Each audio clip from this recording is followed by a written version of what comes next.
Très récemment, j'ai ouvert un nouveau compte titre pour ma société parce que ça fait quelque temps maintenant que je suis entrepreneur, donc j'ai une société qui génère de la trésorerie et cette trésorerie, il faut l'optimiser, donc j'ai décidé d'ouvrir un compte titre professionnel sur Interactive Broker, la plateforme que je vous présente à l'écran. Et sur ce compte titre, j'ai pour le moment trois positions, donc j'ai ASML, Google et Microsoft. L'idée de la série de vidéos, ça serait de vous documenter la construction de ce portefeuille, puisque j'ai un portefeuille personnel qui est bien plus ancien. Celui-ci est tout récent, donc je me suis dit que c'était l'occasion de faire une série, peut-être tous les mois, tous les 2 mois. D'ailleurs, dites-moi en commentaire la fréquence de cette série de vidéos si ça vous intéresse, où on va faire un peu le suivi de mes achats, le suivi des actions que j'ai en portefeuille, des fondamentaux, des actualités, etc. etc. D'ailleurs, actuellement, c'est un petit portefeuille puisque j'ai 1750 euros sur ASML, 2250 dollars sur Google et 500 dollars sur Microsoft. Et voyez, au niveau des plus ou moins values, c'est tout de même négligeable puisque ce portefeuille est très récent. Et rapidement, pour vous expliquer ma vision par rapport à l'investissement de la trésorerie sur ma société, je vais garder 20% sur le compte courant et 20% sur du compte à terme. Donc le compte courant, c'est mon fonds de roulement très court terme ultra disponible. Le compte à terme, c'est ultra disponible également, mais il y a une petite rentabilité dessus, donc environ 2,5% à l'heure actuelle. Ensuite, je vais mettre 30% à SCPI pour avoir des revenus passifs via les loyers des SCPI. Et ensuite, 30% sur des actions et uniquement des actions, puisque en réalité, en société, quand on investit via des fonds, donc des ETF notamment, les plus-values latentes générées sur les fonds vont être réintégrées au résultat de l'entreprise et donc être pris en compte pour l'imposition à la fin de l'année fiscale.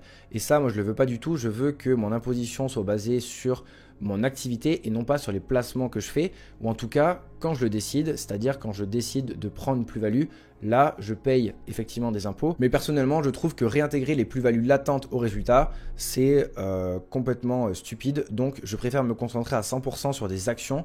Sur les actions, il n'y a pas ce système-là, on est imposé uniquement lorsqu'on encaisse des plus-values ou qu'on reçoit des dividendes. Du coup, j'ai lancé ce portefeuille le 18 février 2025 et depuis, j'ai acheté plusieurs fois ASML et également plusieurs fois Alphabet. Et dernièrement, j'ai fait un achat sur Microsoft, mais dans cette vidéo, on va se concentrer sur pourquoi est-ce que j'ai acheté Alphabet et pourquoi est-ce que j'ai acheté ASML. C'est beaucoup trop court terme pour tirer des conclusions, mais depuis le 18 février 2025, mon compte fait moins 4%, alors que le MSCI ACWI fait moins 6,44 et le S&P 500 fait moins 8,29.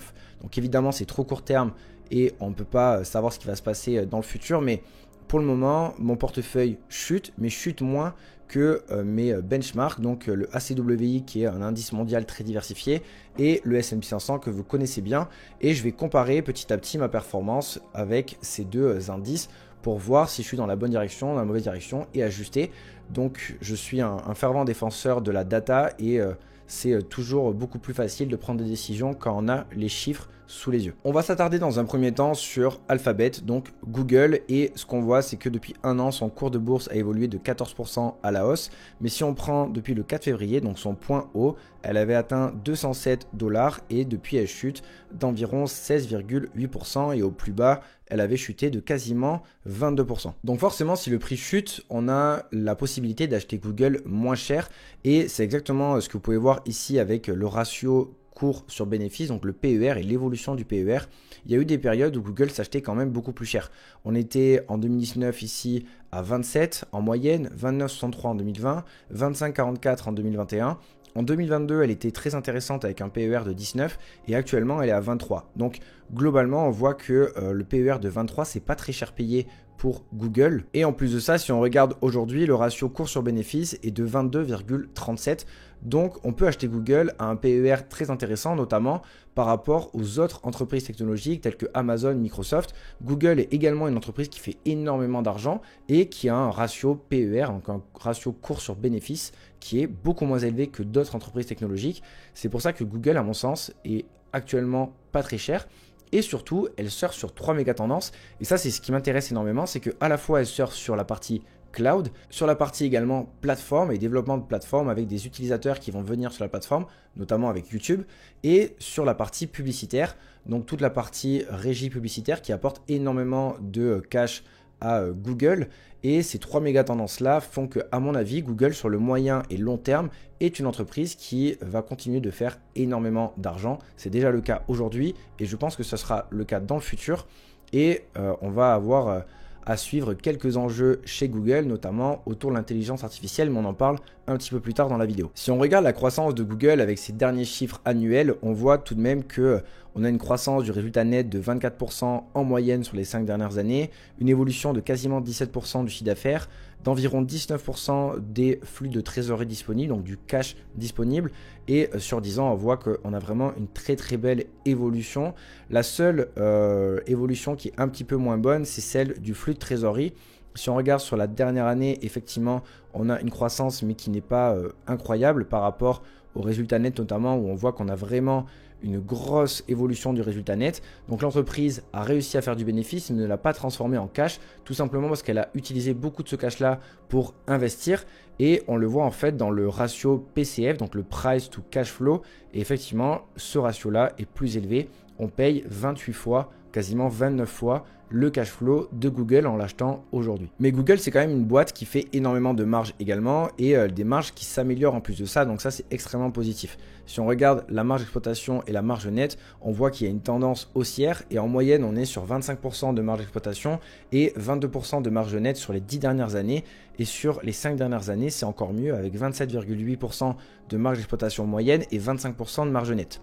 Ensuite, ce qu'il faut regarder chez Google et ce qui m'intéresse beaucoup de mon côté, c'est l'évolution des CAPEX.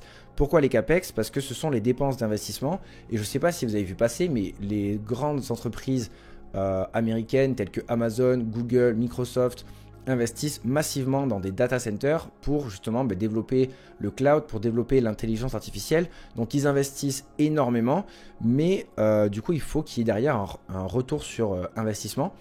Et on voit les CAPEX du coup par rapport aux résultats nets qui ont tendance ces dernières années à réaugmenter. Et en 2025, il ne faudra pas être surpris si les CAPEX augmentent énormément. Et du coup, ce qu'il va falloir regarder, c'est notamment le ratio ROIC. Ce ratio, c'est le retour sur capital investi. Et du coup, on va pouvoir regarder en fait l'évolution de ce ratio. Actuellement, il est plutôt en hausse, donc c'est très positif. On a aujourd'hui un ROIC de 31% par rapport à 2020 où c'était 15%, donc quasiment x2 sur le ratio de rentabilité, ce qui est excellent. Mais avec tout ce cash qui est investi sur ces projets de data center, sur le rachat de Wiz qu'on va voir juste après, qui est une boîte de cybersécurité qui va pouvoir leur permettre d'asseoir un peu plus leur avantage concurrentiel au niveau du cloud, c'est quand même beaucoup de milliards qui sont envoyés en investissement et qui vont forcément apporter une rentabilité. Et cette rentabilité va être plus ou moins élevée. C'est ce qu'on va surveiller avec ce ratio ROIC. Et après, ce qui est excellent chez Google, c'est que c'est une boîte qui arrive à faire de la croissance et être extrêmement profitable sans avoir besoin d'énormément de dettes. Si on regarde le ratio dette sur capitaux propres, il est extrêmement faible. Le ratio dette sur les bénéfices que génère l'entreprise, il est extrêmement faible aussi. Elle a de quoi couvrir 522 fois les intérêts de sa dette. Donc, il n'y a pas de problème au niveau endettement chez Google. Ils ont énormément de cash et c'est pour ça qu'ils peuvent se permettre d'aller faire de gros investissements au niveau des data centers et du rachat de Wiz à hauteur de 32 milliards parce qu'ils ont énormément de cash. Et du coup, il faut utiliser ce cash de la manière la plus intelligente possible et Google a décidé que la manière la plus intelligente d'utiliser ce cash, c'est d'investir fortement dans l'intelligence artificielle, dans le cloud et dans la cybersécurité pour justement sécuriser la partie cloud de Google. D'ailleurs, si on regarde les différents segments de Google, on voit que Google Search, donc la publicité sur Google, prend une majeure partie des revenus totaux de Google, mais on a aussi YouTube Ads, on a les Google Network, donc les logiciels qui sont un petit peu en décroissance dernièrement. On a les abonnements à tout ce qui est YouTube Premium par exemple, et on a le cloud. Et ce qui m'intéresse beaucoup ici, on va les comparer avec leurs concurrents, c'est l'évolution du cloud, puisqu'on voit que sur la dernière année, on a une croissance de plus de 30%, et sur les 2 dernières années, 28,26%, donc une très très forte croissance.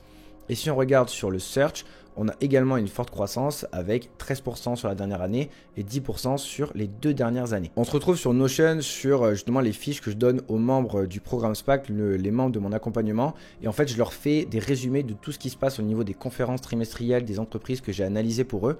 Et si on regarde les revenus par segment, on va avoir l'explication de ce que sont les segments.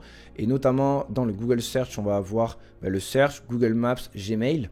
Sur YouTube Ads, on va avoir toute la partie publicitaire diffusée sur YouTube. Google Network, ça va être également la publicité sur les sites partenaires avec AdSense, AdMob et Ad Manager. La partie abonnement plateforme avec YouTube Premium, YouTube Privé, Google One.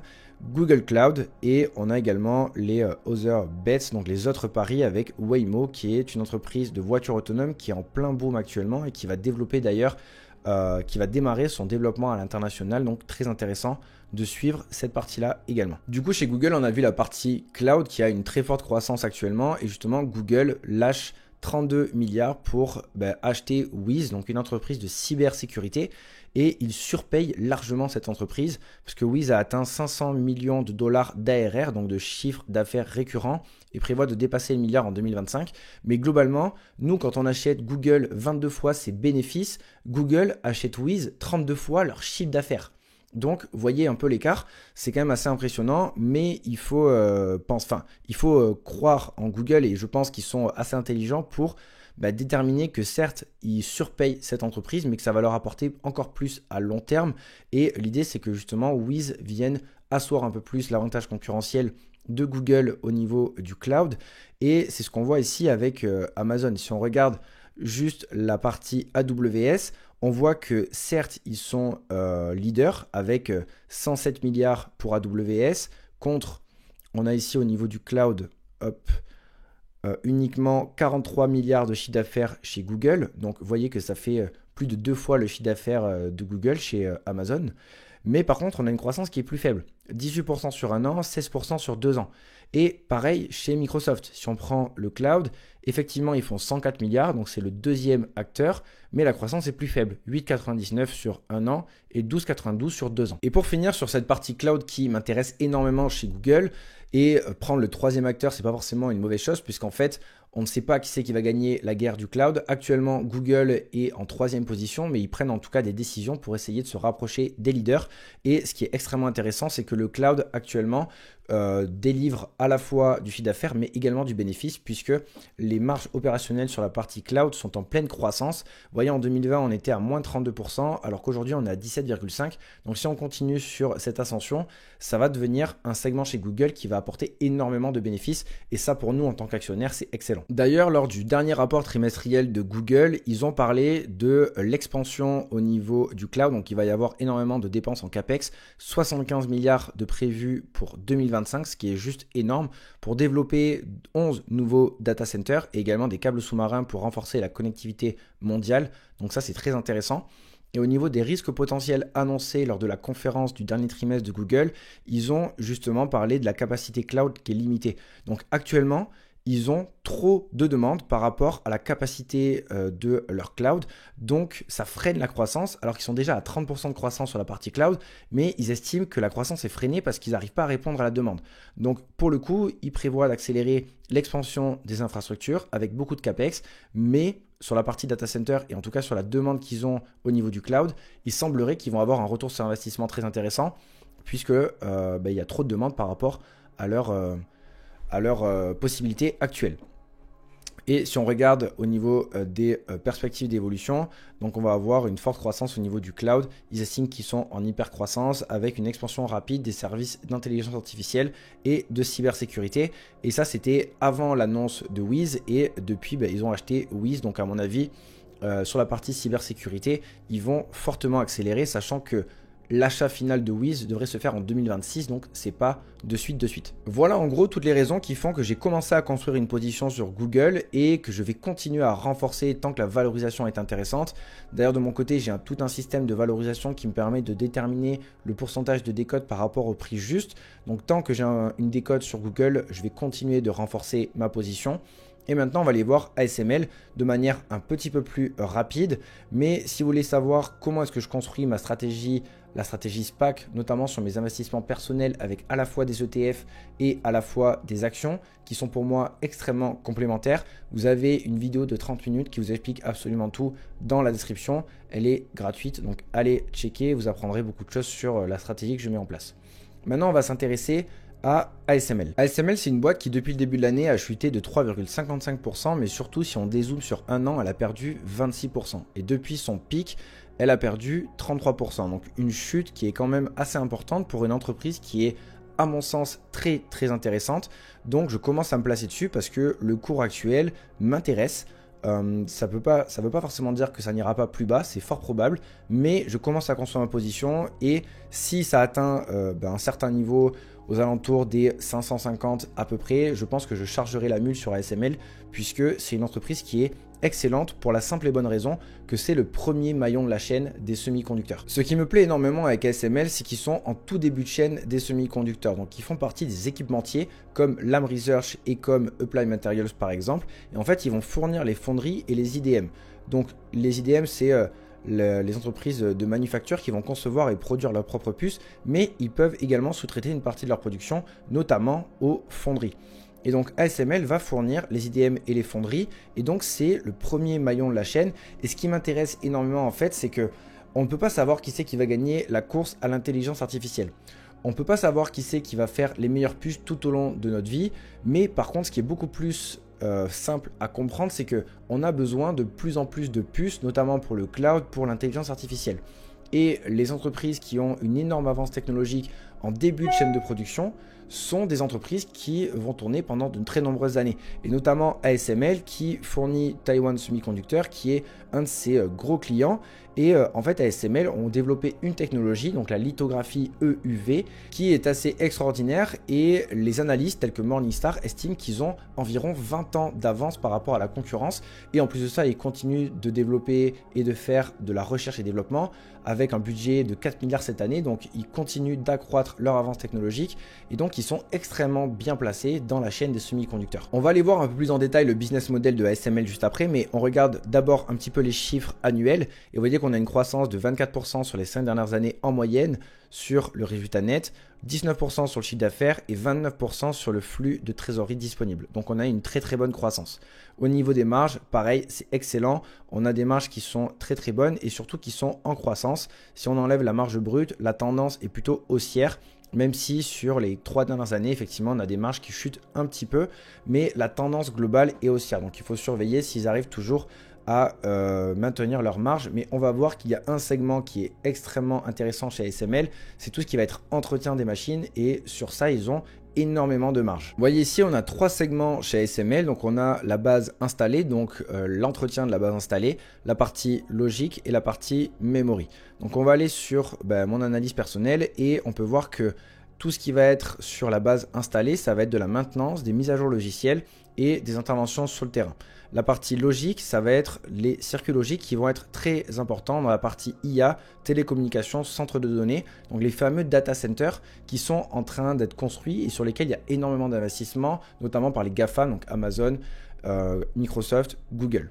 Et la partie memory, donc la partie mémoire, c'est justement la mémoire comme la DRAM et la NAND, donc essentielle pour stocker des données dans les ordinateurs, téléphones et serveurs. Donc ce sont les 3 grands axes de développement chez ASML. Et si on regarde la croissance de chaque segment, vous voyez qu'au niveau de l'entretien des machines, on a une croissance de 13% sur la dernière année et de 6% sur les 2 dernières années. Si on prend la partie logique, dans la partie justement tout ce qui va être pour le développement des puces, pour l'intelligence artificielle et les centres de données, on a une croissance de 15% sur les 2 dernières années, une décroissance sur la dernière année, mais on a une tendance haussière quand même sur les 4 dernières.